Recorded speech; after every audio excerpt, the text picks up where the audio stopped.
Kids, I hope you will be fine.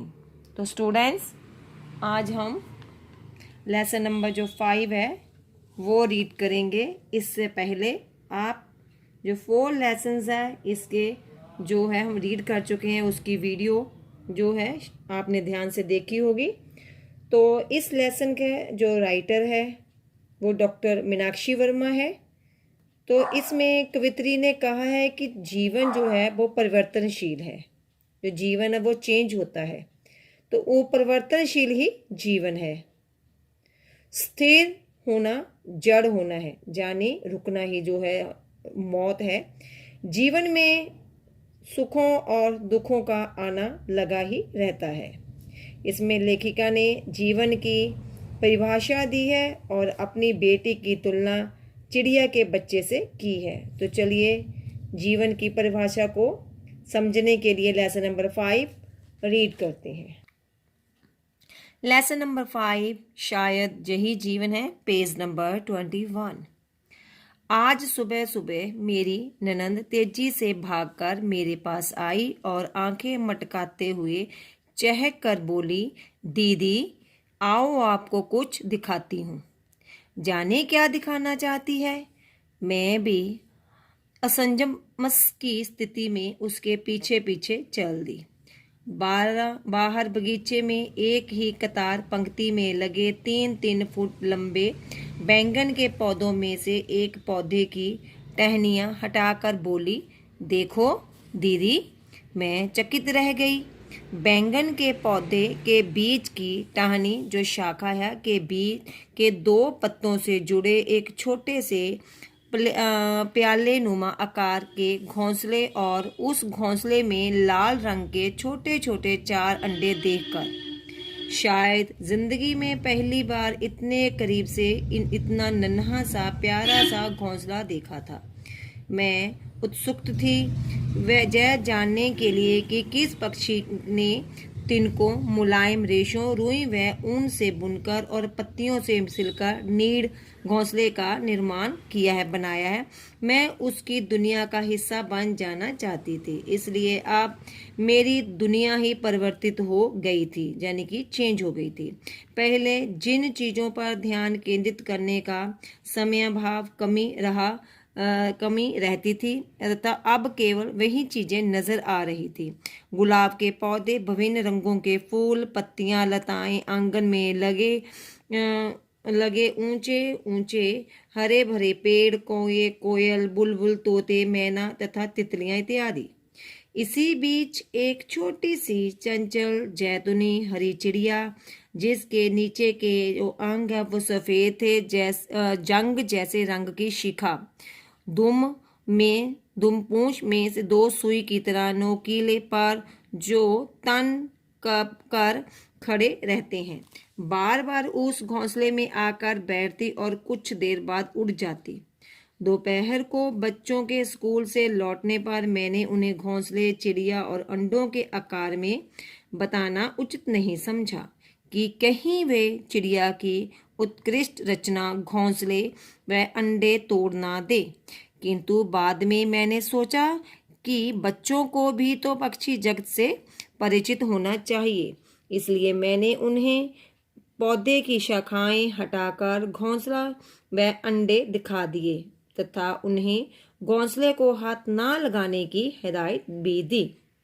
बच्चे भी अब मेरी तरह प्रतीक्षा इंतजार करने लगे कि अंडे में से बच्चे कब निकलेंगे। साथ ही साथ घोंसले में चिड़िया के आगमन आने पर उड़ान पर भी वे निगरानी रखने लगे। करीब 10-11 दिन तक ये सिलसिला चलता रहा। मामूली सी अनजान चिड़िया अब हमारी परिचिता जान पहचान वाली बन गई थी।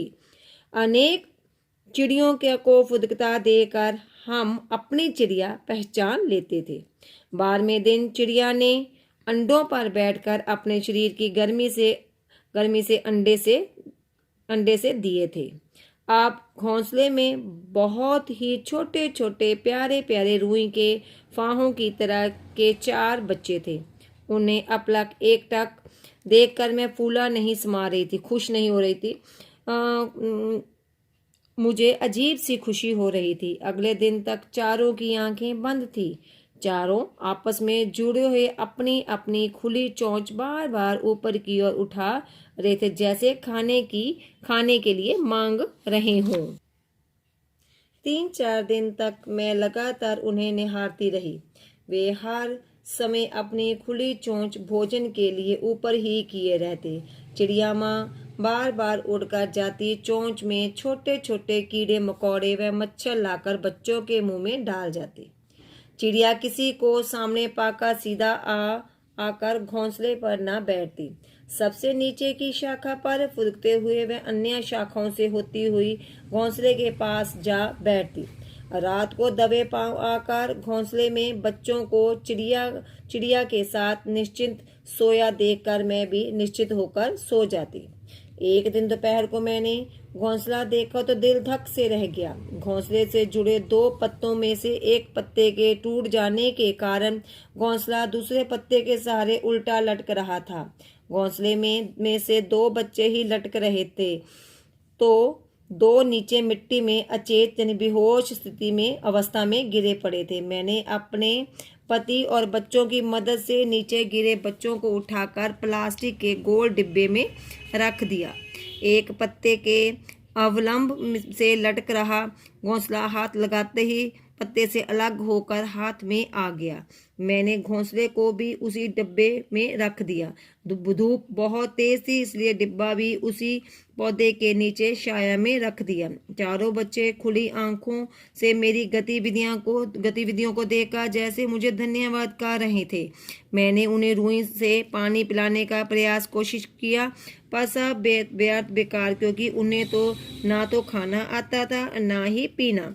काफी देर बाद चिड़िया माँ बच्चों को डिब्बे में तलाश कर उन्हें भोजन उपलब्ध करवाकर उड़ गई। संध्या होने को थी। मुझे रसोई घर में काम निपटाना था। साथ ही मन जरा आशंकित था कि कोई चील या बिल्ली डिब्बे में रखे बच्चों पर धावा न बोल दे। यदि डिब्बा घर के भीतर लाती तो इनकी माँ इन्हें ढूंढती रहती। काफी सोच विचार के बाद मुझे घोंसले को पुनः फिर शाखा पर बांधने का जो उपाय सूझा। अब मैंने 2 बच्चों को भी घोंसले में डालकर घोंसला उसी पौधे की सबसे नीचे डाली पर एक पतली सी रस्सी से बांध दिया, ताकि मैं रसोई घर से उन पर निगरानी रख सकूं। पास के पौधे के पीछे छिपकर बैठी बिल्ली को देखकर मैं घबरा गई। मैंने बिल्ली को तो भगा दिया, किंतु उसका भय अभी भी टला नहीं था। इसलिए मैंने घोंसले की रस्सी खोलकर घोंसला उसी पौधे की सबसे ऊंची डाली पर फिर से बांध दिया। अब बच्चे सरल ध्वनियों से मानो पुण्य मेरा शुक्रिया कर रहे थे और केवल दर्शक बने रहने व घोंसले से बाहर ना फुदकने का वादा भी। आज मैं स्वयं को शौकिया पक्षी दर्शक से बढ़कर कुशल पक्षी विशेषज्ञ अनुभव कर रही थी, और जैसे अब पक्षियों से आत्मीय संबंध स्थापित कर उनकी अंतरंग बातें भी समझने लगी थी। सांझ हो गई। चिड़िया माँ काफी देर से इधर उधर मंडरा कर घोंसला ढूंढ रही थी। बच्चों ने घोंसले से मुंह बाहर निकालकर ची ची कर माँ से संपर्क स्थापित कर लिया। अब घंटा भर चिड़िया माँ द्वारा आहार ला कर बच्चों को खिलाने का क्रम सिलसिला जारी रहा। रात में चिड़िया और बच्चे बिल्ली से सुरक्षित गहरी नींद में थे। सुबह सूर्योदय से पहले मैंने घोंसले में झांका तो पाया कि चिड़िया माँ घोंसले में नहीं थी। 3 बच्चे पंख फड़फड़ाकर फुर उड़ने की सूचना दे रहे थे। दोपहर तक तीनों उड़ भी गए थे, मुक्त जीवन आजादी का जीवन जीने के लिए। अब घोंसले में केवल एक ही बच्चा रह गया था। छोटा होने के कारण शायद उड़ नहीं पाया था। रात भर मैं चैन की नींद नहीं सो पाई, क्योंकि आज उसकी माँ भी उसके पास नहीं थी। आज रविवार था, सभी घर पर थे। आज चिड़िया का बच्चा घोंसले से बाहर आकर कभी घोंसले के ऊपर बैठता तो कभी पत्तों पर। शायद आज जय भी उड़ने की चाह में फुदक रहा था।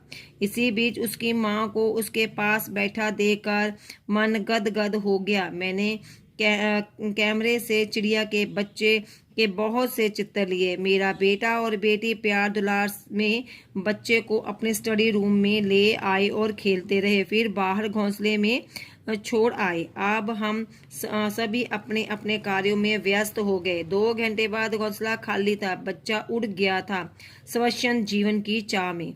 मैं बहुत उदास थी, तभी मेरे हाथों का स्पर्श करते हुए मेरी बेटी बोली, माँ कोई बात नहीं, वो चिड़िया का बच्चा उड़ गया तो क्या, मैं हूं ना आपकी नन्ही ही सी चिड़िया आपके पास।